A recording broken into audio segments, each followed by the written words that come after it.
Here's Hebraic Tidbits in 5 minutes with your host, Rabbi Pastor LaRue. Last time on Hebraic Tidbits. There was a huge commotion there over Jesus or Yeshua being the prophet like Moses for doing something wrong so that what? Well, so that they might discredit him.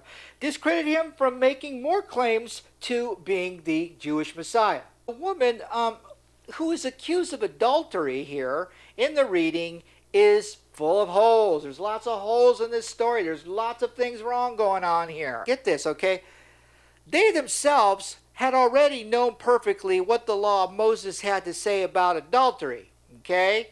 In fact, here's their big mistake. Here's the thing that they did wrong. Here's where they make a huge mistake and create a big sin and violate the law of Moses here. Moses required that the two who committed the act of adultery, both, okay, get this, both had to be present for questioning and possible sentencing. So you couldn't just bring one person and say, oh, they were accused of this crime. Well, where's your witness? You had to have, and especially if it came down to adultery, you had to have both people. We'll explain more. Vigilantism, which is to take the law into their own hands, as the Torah said in where the Pharisees deliberately violate the law of Moses. The first one is they bring this woman without the other party present to sentence her correctly. Secondly, they take her outside of the court, and they're supposed to be brought to the court so that the judges may judge and not just anyone take it into their own hands. We'll explain more of that in just a minute. We've got 3 errors made on behalf of the Pharisees and Sadducees. They violate the Mosaic law, so they are the ones already in guilt Rabbi right Pastor here at this LaRue. point. Shalom, and thank you for joining us again on another episode of Hebraic Tidbits in 10 minutes. Okay, so now today's tidbit is found in, we're going to be diving into the book in the Gospel of Yohanan, who we call John, and this is John 7:53, 8:1-11. And this is what we call the story of the adulteress. Okay, so now in our part 1 video, we had discussed how the Pharisees and scribes were looking to accuse, discredit, and entrap Yeshua Jesus so they could debunk his claims on being Israel's Messiah. Next, they had come to him with a woman accusing her of being what? Well, caught in adultery. Now, we then began showing how both the Pharisees and scribes themselves were in violation of breaking at least 2 or 3 of the Mosaic laws. And speaking about violations here of the law, we have yet another violation. Another violation made by who? Well, that's going to be the Pharisees and the scribes again here. They not only bore false witness about this woman, but now the 3rd violation or the 4th violation of the Pharisees and scribes here is that the law required both parties caught in adultery, as we said in our last video, they both had to be present, and they had to be male and female which committed this act. They both needed to be brought before the court of law, which as mentioned in Leviticus 20 verse 10, and this is what it says concerning this. It says, if a man commits adultery with another man's wife, with the wife of his neighbor, both the adulterer and the adulteress must surely be put to death. So both parties had to be present in order for them to be found guilty. If you didn't have, you couldn't have one without the other, or there just wasn't any case. Pay attention to this important point, because we're going to unravel a lot more evidence about this coming up in just a few seconds. So, we once more see that the Pharisees and the scribes did not obey nor follow the law of Moses here.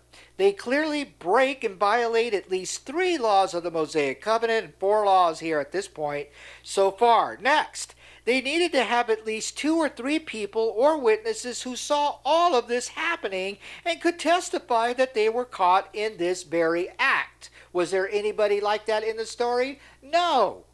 Okay, so as Deuteronomy 7:6 and in chapter 19 verse 15 said, these passages establish the principle of 2 or 3 witnesses. This is what you had to have in order to have a legitimate case such as adultery. Now, as the requirement for any capital offense here, you had to have these witnesses.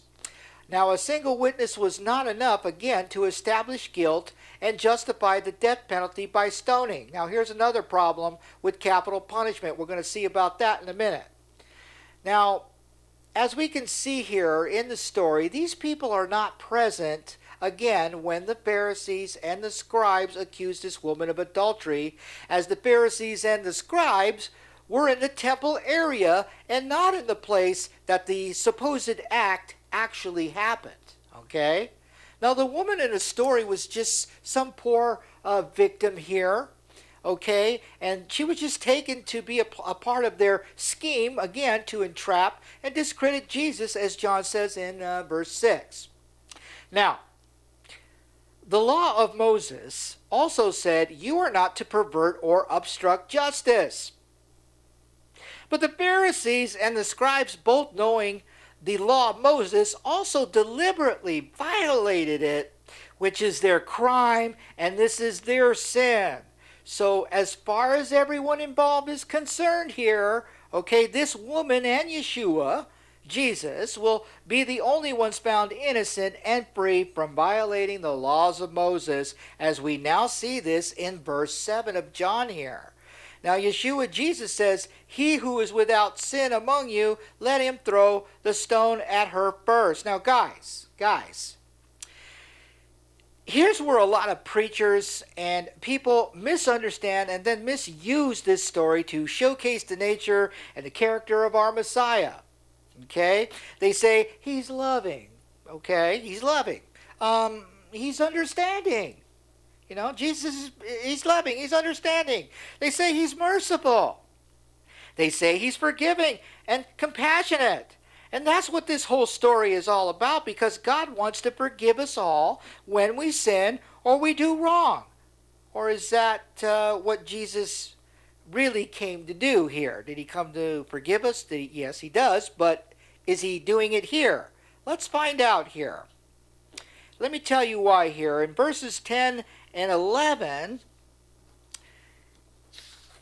which said, "When Jesus had raised himself up and saw no one but the woman, he said to her, 'Woman, where are those accusers of yours? Has no one condemned you?' She said, 'No one, Lord.' And Jesus said to her, 'Neither do I condemn you. Go and sin no more.'" You see right there, Yeshua, Jesus, didn't come to condemn her. He came and he forgave her because he had compassion. He had kindness. He had mercy. You see how forgiving Jesus is? Well, surely Jesus is merciful. He is loving. He is understanding. But is that really what was going on in this story here? Was it all about Jesus showing mercy, compassion, and love for this adulteress? Or was she even adulterous at all? Let's find out. You see right there, they tell us, people say to us, you see right there, he just came to forgive. He just came to show mercy. He just came to have compassion on this person. And God just wants to teach us all that we need to be forgiven. And that is true, but that is not what's going on in this story here. We've got to pay closer attention here, people. Okay, so this is sad, my friend. So here's what everyone really missed now in this story, starting with the word condemned.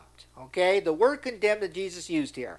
The Hebrew word we call is rasha, is often translated as the word condemn or condemnation. And it really signifies a declaration of wrong, whether in a civil, ethical, or religious context. The concept of condemnation within the Torah is also closely tied to violation of God's laws and the consequences of sin, often resulting in what? Resulting in judgment and punishment. That is what the meaning of the word condemn or condemnation means. So our word condemned here means to be judged by someone as in a court of law, okay? In a court of law. And if you were judged and found guilty, you would be condemned. Are they in a court of law? No, they're somewhere outside of the temple. These Pharisees and scribes, they drag this woman over here. They don't have a witness. They don't have another person involved in the act of adultery. And yet they come and they bring this woman to Jesus as if they're the court of law. Here again is a violation, okay? So the word condemn here again means to be judged by someone as in a court of law. As said, no one, and this is what the law also says, okay? You cannot take the law into your own hands. It is a violation of the Mosaic covenant. And this is what the Pharisees and scribes were doing. They were taking the law into their own hands just to entrap and accuse Jesus of making claims about being the Messiah. So they use this woman in order to make him sin and break the law. But does he do it? No, he absolutely does not do it. And we'll talk more about that in just a second. So, again, this is a violation of the Mosaic law. Now remember, guys, they were trying again to get Jesus to violate the law so that they could accuse him of breaking it and discredit him as what? As the Messiah. But both the Pharisees and the scribes themselves, as we see in the story, violated the law. So Yeshua Jesus could not judge her either, or he would have violated the law by taking it into his own hands, as everyone else did there, as we saw. Everyone picked up stones. They all tried to condemn this woman, and they had no evidence. They had no proper evidence. They weren't in a court of law. They were practicing vigilantism, and this is something that the law forbids. So everyone was guilty, including the Sadducees and the Pharisees. Next, Jesus could not judge her or condemn her because of what? Well, because of this whole drama and this false accusation to begin with, in the first place, was just a ruse. And since this whole act was false, there was no real or true case for Jesus to even judge, even if he wanted to. And this is why he could not condemn or find fault with this woman. There just was no legitimate case, no legitimate evidence, no witnesses. Not in a courtroom here, okay? There just was no legitimate evidence, no witness, and other persons involved in adultery with her was not present. So again, guess what? There was no case to judge, and this is why Jesus cannot condemn this so-called woman caught in adultery. There is no case whatsoever. He cannot judge, and he still will not judge because he will not take the law into his own hands and violate the Mosaic law, which is what the Pharisees are trying to get him to do. Okay, what do we learn next? Okay, so as we see here, this is the reason why everyone there felt convicted of their own crime and sin, because they all violated the law by trying to do what? To take it into their own hands. They were all guilty of this sin, and how could they legally, by the law, judge this woman, as they were not judges of a court of law? If an adulteress was found guilty by the court, they would then call the witness to testify, and then they would determine whether she was guilty or innocent, and then set the final judgment in place by capital punishment by stoning. But this is another problem in the story here. They cannot carry out this sentence of stoning for one reason, and I'll tell you about that in a minute. So no one had the right to do this themselves. They were all guilty and were in violation of this. It was also illegal for the Jewish people to carry out capital punishment here under what? Under the Roman rule. Jewish people didn't have the authority or the right to practice capital punishment. Even if it was in the Torah, they were restricted by the Romans, so they therefore could not carry out capital punishment. So here's another problem in the story. If Jesus had broken the Mosaic law, the Pharisees and scribes would accuse him of doing this.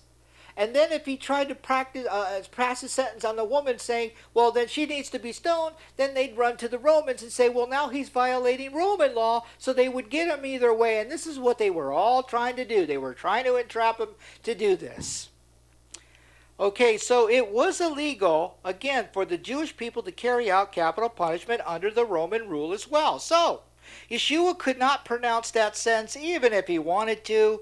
There was no case to try, no case to judge. This was all a ruse just to entrap Jesus, and that's what's going on here. The real reason, okay, pay attention to this, the real reason here that he forgave her was not based on his personal mercy or his love or his compassion or forgiveness. No, that's not it at all. The real reason was because there was just not a case for him to judge legally, and he was not a judge of the court to take the law into his own hands, nor was he a judge to pass sentence outside of a court of law at that time. So, if Yeshua were to judge her and pass sentence, he would have been violating the Mosaic law, which he refused. He refused to do it. If you read the story, you see he didn't make that judgment call. He said, "Where's your accusers?" Why did he say that? Because there wasn't anything to condemn her for, because there was no proof, there was no true evidence. It was all a lie. It was all a ruse. And he would not be involved in it and break the Mosaic law or the Roman law. But the last tidbit here is that while he had no case to try here, he still tells her to go and sin no more. Apparently, she was someone who tried or strayed in keeping and following the law of Moses, which is her true sin here. And this is the sin Jesus tells her to go and sin no more. Now, while he did forgive her for this offense, he did not need to forgive her for adultery, but from straying from keeping God's laws and commandments. And that was what the adulteress, so-called adulteress sin was. It wasn't that she was caught in some act of adultery. Her true sin was for forsaking the law of Moses and being a sinner in that way. And Jesus said to her, this is the thing he forgave her for. It wasn't the act of adultery. He didn't show her love or mercy or compassion because he felt sorry for her that she was being accused of being an adulterer. He forgave her because he knew she was violating the Mosaic law, and he forgave her for that offense. And that's what's going on here today in the book of John. We thank you for watching our program. Thank you for joining us again on another episode of Hebraic Tidbits in 10 minutes. Thank you for joining us. I'm Rabbi Pastor Lou. We'll see you again. You've been watching Hebraic Tidbits with Rabbi Pastor LaRue.